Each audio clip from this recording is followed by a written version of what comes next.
Hi guys, welcome back again to my channel. If this is your first time, my name is Precious. On this channel, I help you understand that family and relationship is a work in progress through my videos.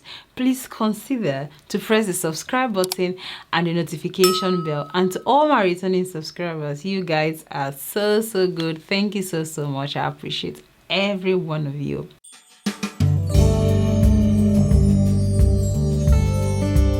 So I have recently been telling you guys how I want number 4, I know that some people are going to be saying like, this girl, you're crazy, you know, you have 3 children and you want number 4. How did you get to that point where you want number 4? I don't even know, honestly. But anyway, I'm going to be sharing 5 checks that I do. I am going to be telling you why I want number 4, and I'm going to be telling you the checks that we do every single time that we're going for another child. There are 5 checks that I and Derrick do before we decide to go for number 4 or number 3 or whatever number that we are going for. So I thought I should share with you these 5 checks that we do. You might benefit from it. The first thing that we do, we ask, is it the will of God? Because every child that comes into this world comes here for a reason, right?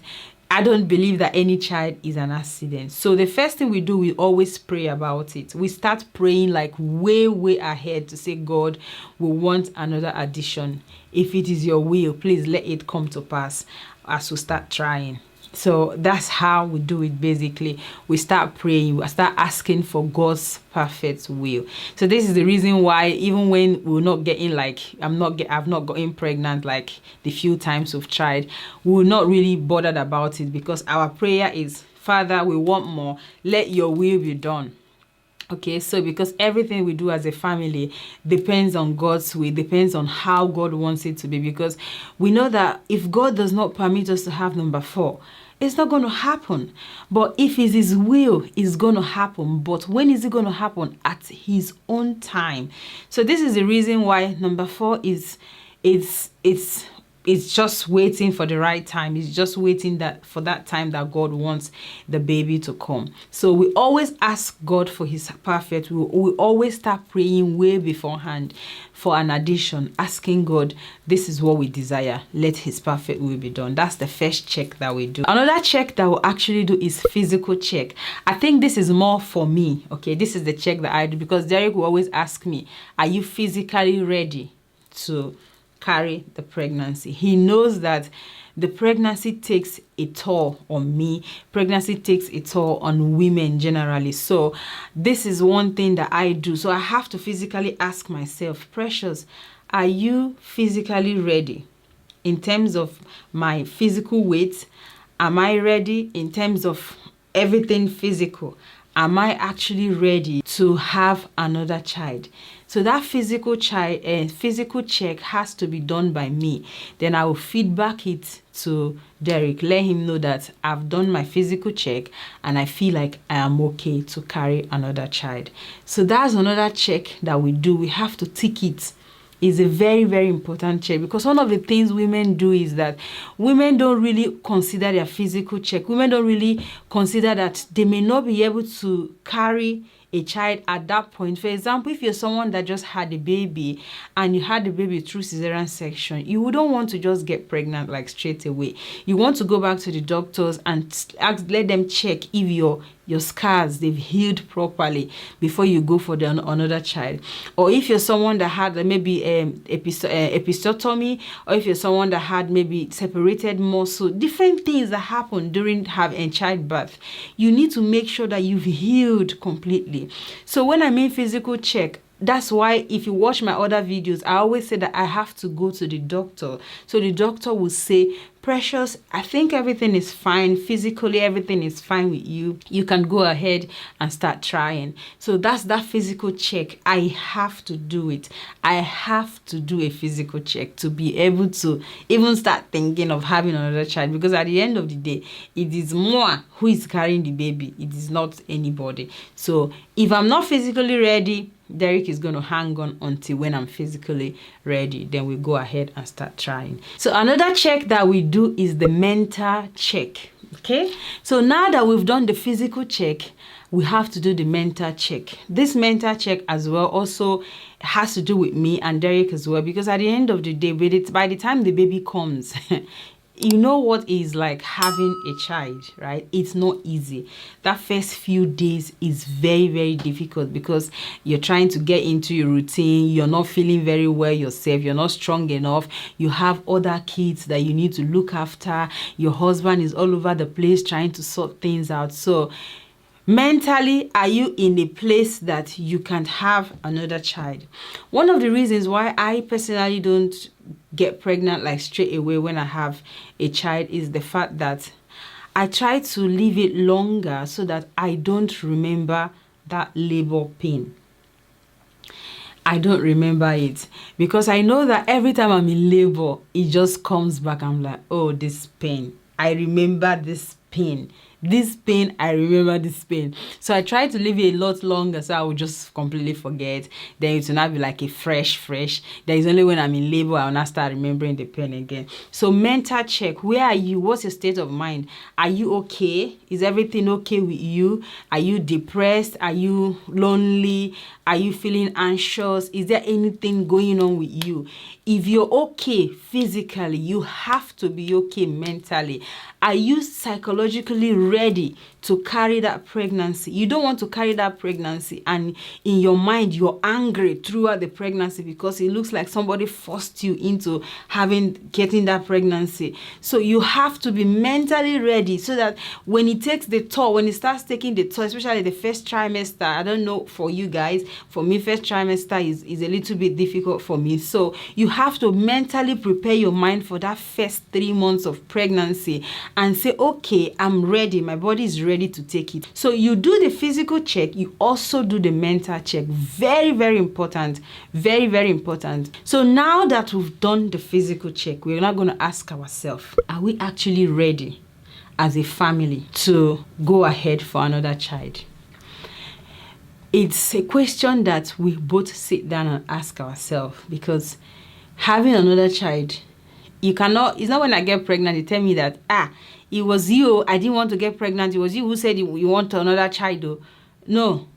Or I start saying, you see now, this pregnancy is disturbing me, I did not want another child, it was you who had wanted another child. So we will both come back together and agree again and ask ourselves, is it our decision to go for another child? Derrick have to say yes if it's his decision. And that yes comes with a lot of responsibility. And I have to say yes. And that yes comes with a lot of responsibility. So we have to, again, decide, do that check of Precious and Derrick decided that they are going to go for another child. We tick it. That's another check that we do. So another check that we do is affordability. We live in the UK where if you're going to go for number 4, right? Or even number 3, you're going to think about space. I'm sure I've made a video on what you need to think about before you go for number 3. I'm going to link that video on the description section. I'm also going to link it so you can watch that video. So if you have number 2 now, you want to go for number 3, I have told you everything on that video you need to consider before you go for number 3, because I currently have 3 and I'm planning to go for number 4. So we have to look at affordability. Is the house big enough for number 4? Is the car? The car has to change. Right? You're not going to have a 5-seater car to have 4 children. It's not possible. So you have to think about number 4 and think about car. We need another car. We need to think about room.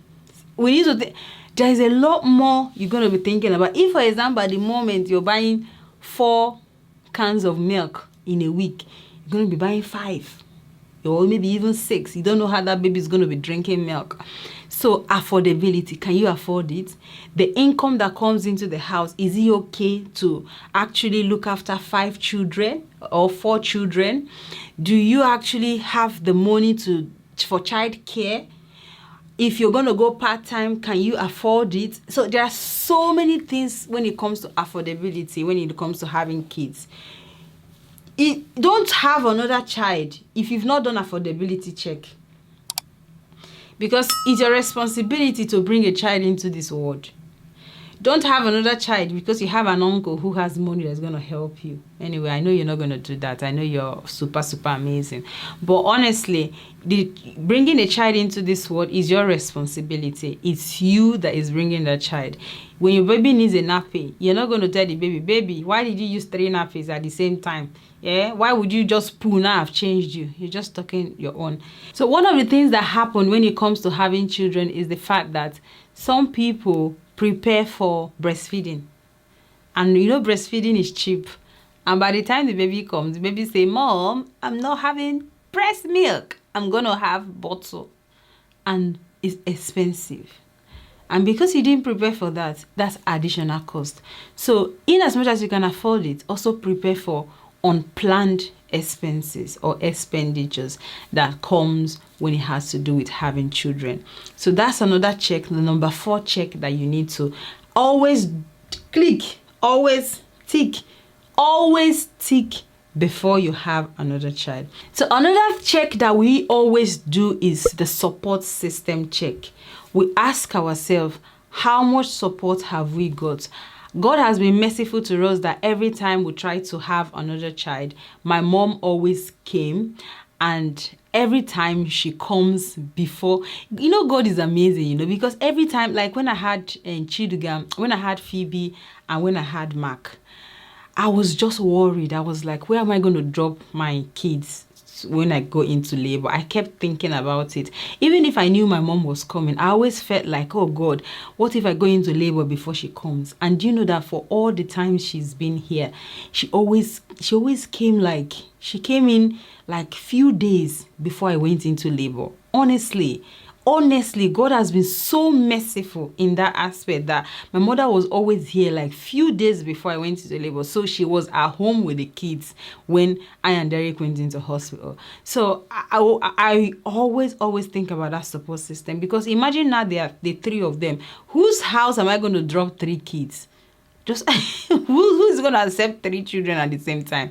So it's one thing that we'll always have to think about. So if I'm getting pregnant, if I get pregnant now, we'll immediately start planning for a family member to come and help. So support system is very, very important, because if you're living in the UK where you don't really have as much support, then you have to consider that it's so important. Not just in the UK, you're living outside of your country. In Nigeria, oh my God, you have your auntie, you have your uncles, you have relatives, you have siblings, you have people around you who are going to help you. And to be honest, this support system also helps your mental health. I remember the last show I did, which we talked about, I brought a gynecologist to come and talk about things pertaining women. One of the things she talked about that affects women's mental health, as in postnatal depression, is the fact that they don't have support. When you don't have support, you're likely going to have postnatal depression. So it's very, very important that you have support system. So these are the 5 checks that we have. When I mean have, we have to do these 5 checks every time we're thinking of trying for another child. We have to do these 5 checks. So do you have checks that you have to do before you try to have another child? Please let me know in the comment section, because it's very, very important. Or who knows, I might even add it to my checklist, because it's very, very important. Bringing a child into this world, you have to plan, you have to prepare, you have to be ready for the certain and the uncertain things. So thank you so much for watching this video. If you've got any questions about what I've said, let me know in the comment section. I'm going to be responding as usual. But for now, thank you so much for watching. And please, if you enjoyed this video, don't forget to press the subscribe button and the notification bell. Be grateful, be positive, and be yourself. See you on my next video.